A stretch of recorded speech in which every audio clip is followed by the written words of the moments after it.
যেখানে $10 মিনিমাম খরচ করে একটা মেইন ডিশ অর্ডার করতে হয়, সেখানে আজকে আমি $8 দিয়ে বুফে খাওয়ার এক্সপিরিয়েন্স শেয়ার করব। সো রাতে হঠাৎ করে মাথায় আসলো আমার গেস্ট হাউসের রুফটপ রেস্টুরেন্টটা একটু ঘুরে আসি। গিয়ে দেখলাম এখানে বুফে অ্যারেঞ্জ করা হয়েছে, কারণ কিছু ফরেন গেস্ট এখানে ডিনার পার্টির জন্য বুক করেছে। এটা গিয়ে জানতে পারলাম। প্লেসটা বেশ সুন্দর ছিল, dark theme, almost like candle light ডিনারের মতো। একজন দেশি ভাই ছিল, তাকে জিজ্ঞেস করলাম আমি জয়েন হতে পারবো কিনা। উনি বলল হ্যাঁ পারবেন, বাট সিট ফুললি বুক, আপনাকে আউটসাইড এরিয়াতে বসতে হবে। তো আউটসাইড এরিয়া দেখানোর আগে আমি তোমাদেরকে বুফে আইটেমগুলো দেখাবো।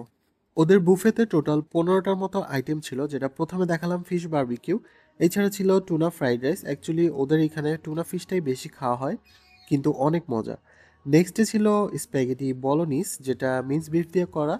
তারপর রিফ ফিশ, একটা মালদিভিয়ান কারি যেটা কোকোনাট মিল্ক দিয়ে করা। অ্যাপেটাইজারে ছিল টুনা ভেজিটেবল মিনি রোল। তার পাশে ছিল পটেটো ওয়েজেস, যেটা আমি অ্যাকচুয়ালি খেতে পারিনি। এরপর স্কুইড কালামারিস, যেটা আমার খাওয়া ওয়ান অফ দি বেস্ট। তারপর ছিল টুনা পটেটো কাটলেট, যেটা আমাদের দেশের আলুর চপের মতো কিছুটা। আর এইটা ছিল রেড ক্যাবেজ সালাদ। এটা এত মজার ছিল, এটা সম্পর্কে পরে বলবো। কিছু আটা রুটি ছিল, যেটা মালদিভিয়ান কারি দিয়ে খাওয়ার জন্য রাখা হয়েছে।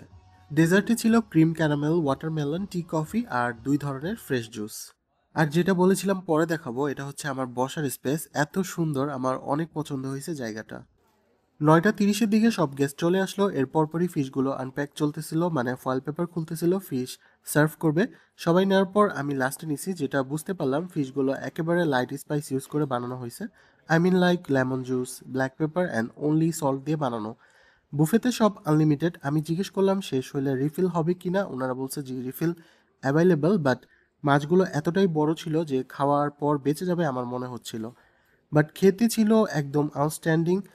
পুরো মাছের মধ্যে একটা মাছের যে অরিজিনাল টেস্ট সেটা আমি পাচ্ছিলাম। এডিটিংয়ের মাঝেও আমি খাবারগুলো মিস করতেছিলাম। আর টেস্ট আলহামদুলিল্লাহ এত মজা, আমার লাইফে এমন ফ্রেশ টুনা বারবিকিউ আমি কখনো খাইনি। গ্রিন চাটনি দিয়ে খেতে মানে অন্য লেভেল ছিল। খাওয়ার মাঝে ওরা ছোট একটা লাইট আমাকে দিয়ে গেছে, ভাবতেই পারিনি আমি মালদ্বীপসের মতো এরিয়াতে মাহফুসিতে এত অল্প টাকায় ভালো একটা বুফে পাবো। লো লাইট হলেও এনভায়রনমেন্টটা বেশ ভালো ছিল। নেক্সট নিয়ে আসলাম calamaris tuna potato cutlet, red cabbage salad. Tuna potato কাটলেটটা বেশ ভালো ছিল খেতে। শুরুতেই বলছিলাম কালামারিসটা one of the best, this is actually best. আমাদের ফিশ অ্যান্ড কতে গ্রিল কালামারিস যেমন, ঠিক ওই রকম। এই বুফেতে আমি ফিশ আর কালামারিস খেয়ে পেট ভরায় ফেলছি। রেড ক্যাবেজ সালাডটা ভিনেগার দিয়ে ড্রেসিং করা, যেটা কালামারিস আর ফিশ দিয়ে খেতে জাস্ট আউটস্ট্যান্ডিং। এরপর অন্যান্য আইটেম যা ছিল ওগুলোও ভালো ছিল, অল্প অল্প করে টেস্ট করেছি। স্প্যাগেটি বলোনিসটাও ভালো ছিল। লাস্টলি লেমন মিন্ট খেলাম, খুবই রিফ্রেশিং ছিল।